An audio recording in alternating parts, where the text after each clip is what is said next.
Halo teman-teman, Shalom, apa kabar? Harapan saya, kita semua masih dalam keadaan sehat. Nah, pada kesempatan yang berbahagia ini, saya ingin membawakan sebuah dongeng. Namun sebelum daripada itu, perkenalkan, nama saya Rutilda Sekep. Saya adalah seorang mahasiswi semester 1 Universitas Nusa Cendana, Fakultas Keguruan dan Ilmu Pendidikan, Program Studi Pendidikan Guru Sekolah Dasar. Nah, dongeng yang akan saya bawakan saat ini berjudul Asal Mula Rumah Siput. Selamat mendengarkan. Pada zaman dahulu kala, siput tidak memiliki rumah seperti sekarang ini. Karena tak memiliki rumah, siput tinggal dari satu tempat ke tempat lainnya. Dia terus berpindah-pindah demi mencari tempat yang tepat untuk dijadikan rumahnya. Dahulu, siput tinggal di atas pohon. Dia mendiami sarang burung yang telah ditinggal oleh pemiliknya. Waktu pertama kali dia menempati sarang burung itu, siput merasa sangat nyaman. Daun dan dahan-dahan pohon melindunginya dari terpaan sinar matahari, sedangkan hangatnya sarang melindunginya dari udara dingin di malam hari.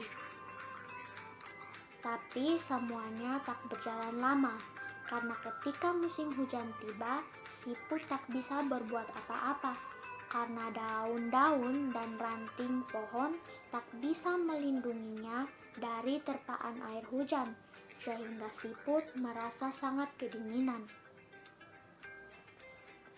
Akhirnya, dia pun berpindah dari sarang burung itu. Kemudian, dia melihat sebuah lubang di batang pohon. Siput pun memutuskan untuk tinggal dan menjadikan lubang itu sebagai rumah barunya.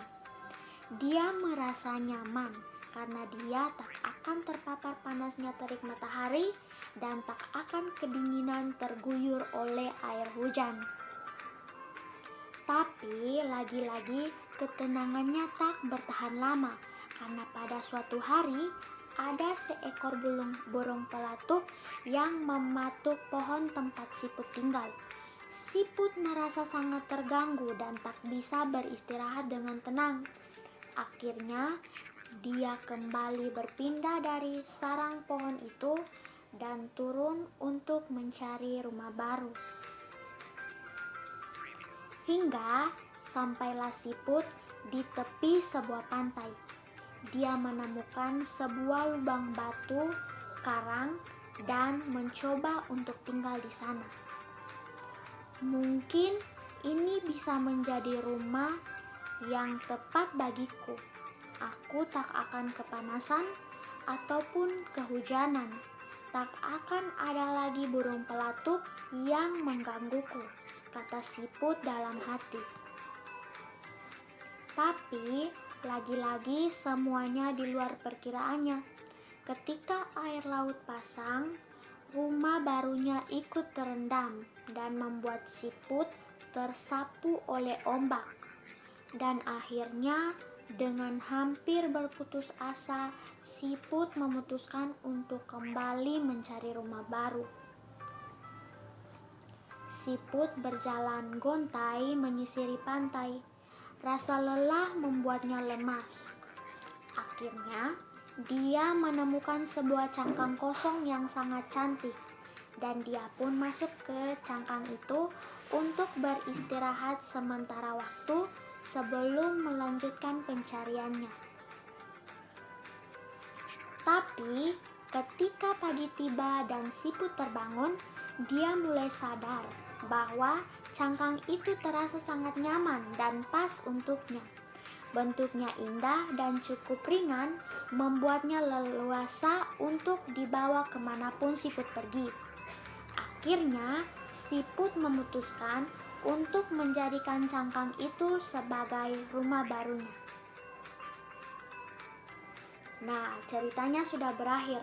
Namun, masih ada satu sesi penting dalam cerita ini, yaitu pesan moral yang harus kita sampaikan. Nah, dari cerita asal mula siput yang telah kita dengar tadi, pesan moral yang harus kita lakukan sebagai seseorang anak dalam menuntut sebuah ilmu atau lebih tepatnya pendidikan adalah janganlah menyerah untuk terus berusaha, karena sebuah kegagalan adalah wujud dari keberhasilan yang tertunda. Sekian cerita saya, kurang dan lebihnya saya mohon maaf dan terima kasih.